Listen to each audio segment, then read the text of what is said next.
Coffee Country and Charlie, welcome back. Billy Boy taking a few days off. 9:34. Donna Ulisse in studio with us. How you know this show is not voice tracked? Because who would leave in that many mistakes? So after a long rampage about how people mispronounce her name, I misspell her name. Donna Ulisse, U-L-I-S-S-E is the correct pronunciation. It's DonnaUlisse.com. I could tell the look in your eye. I was like, I think I've just said something wrong, but she's really too polite to just say, hey, moron, on there. So, well, welcome back. Good morning. So, brand new music called Hard Cry Moon, released on Friday. You can find it anywhere you buy music, and certainly at DonnaUlisse.com. And you and the Poor Mountain Boys are in the studio going to do one live for us. Introduce the boys for us. Okay, I sure will. Over here on mandolin, looking beautiful in his tuxedo today, is Jon Martin. And on upright bass is Bill Baldock. And on banjo is Greg Papa Davis. And my darling husband, Rick Stanley, is here today. And for an extra added treat, I've been producing lately, and both the artists that I've produced in this past month are here, Rebecca Long and Danny Crabtree. Long, L-O-N-G. That's right. Yes. Long. Long. Okay. What are you going to do live for us? You know, I'm going to do the title cut to the CD. It's something that Rick and I wrote about a friend of mine a few years back that went through a really bad divorce, and she said one time that when the moon rose up, her spirits would start to sink, and it just struck me.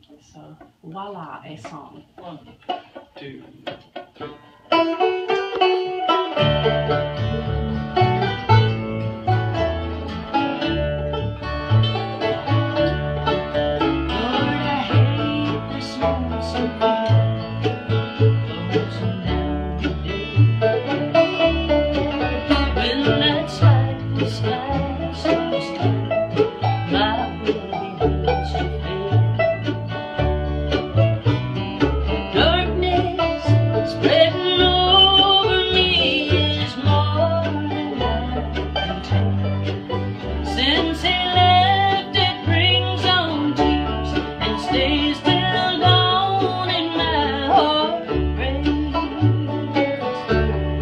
Here comes a hard cry,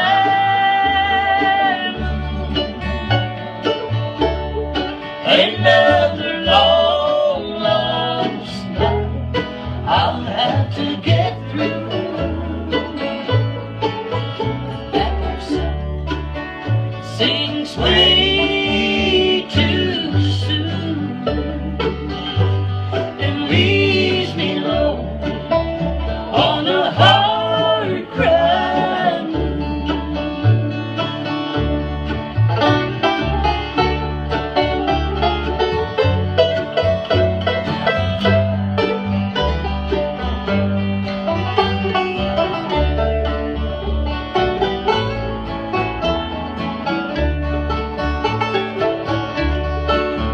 He first told me that he loved me all this time, with heaven shining down and angels so bright. Now he's gone, and there's nothing in my world worth smiling for. I'm just a solitary shadow pacing across a worn-out floor. And here comes a hard cry moon, another long lost night I'll have to get through.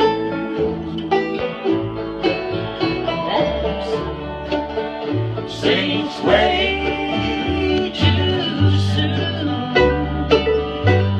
and leaves me lonely on a hard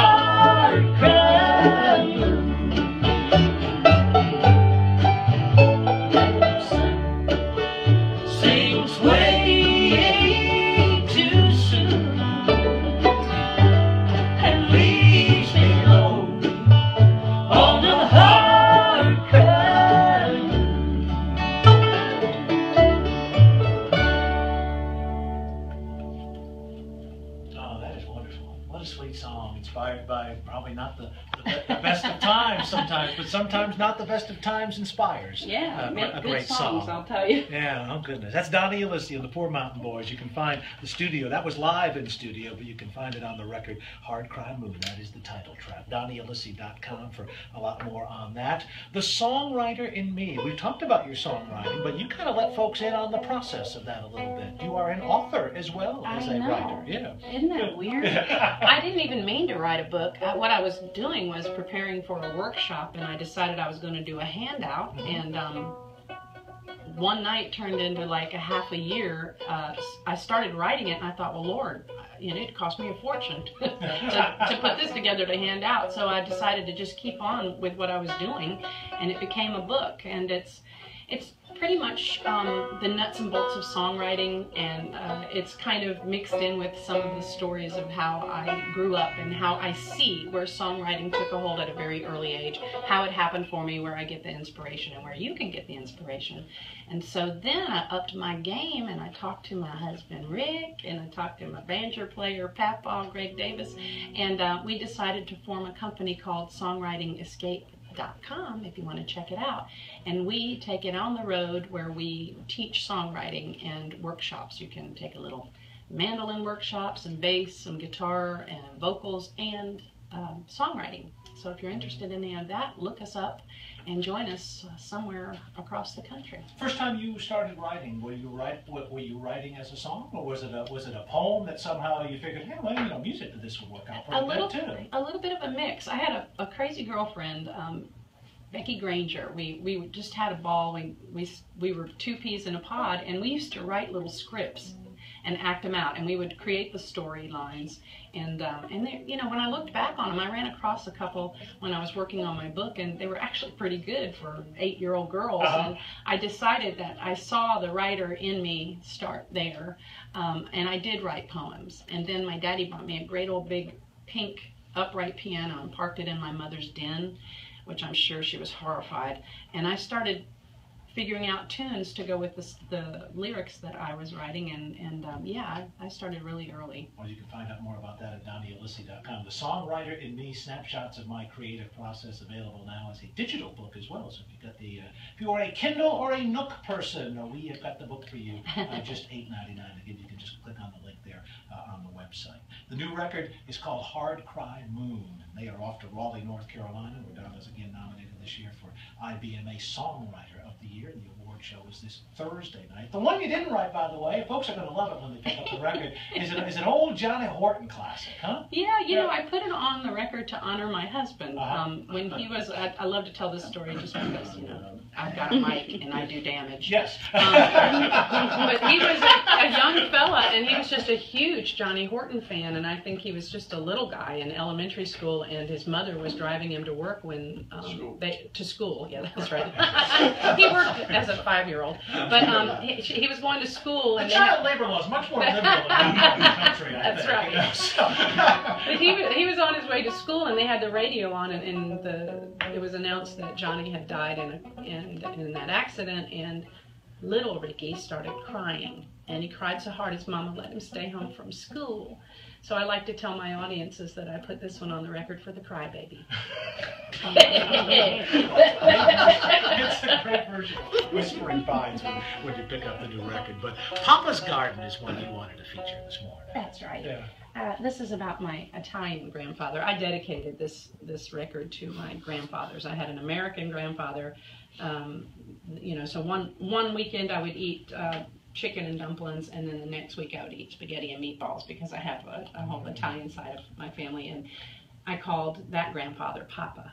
And he had this really magical garden. I just remember it. He died when I was very young, about 7, but I remember him so well. It's very vivid in my mind, and that garden especially. And he grew, of course, he was a full-on Italian. He made his own wine, so he had this long grapevine made into an archway, and I just remember running across those grapes and squashing them between my toes in the sunshine, and it is my biggest memory of that grandfather, and I wanted to honor him for this record, so I wrote this. You and I share a lot in common. I'm 100% Portuguese, but Oh. my grandfather came over from the old country Yes. back in the teens, and he also made his own wine, Oh. and we had our own grapevines. However, I will be from this day forth ever envious of you because I was never allowed to stomp the grapes. Oh, I was allowed to pull them off the vine. Oh no, we did some stomping. No, I was not tried it allowed one to time stomp. in my saddle Oxfords and didn't go well. I got in trouble for that one. Well, if I'd been there, we would have been like Lucy and Ethel. We would have had fun. That's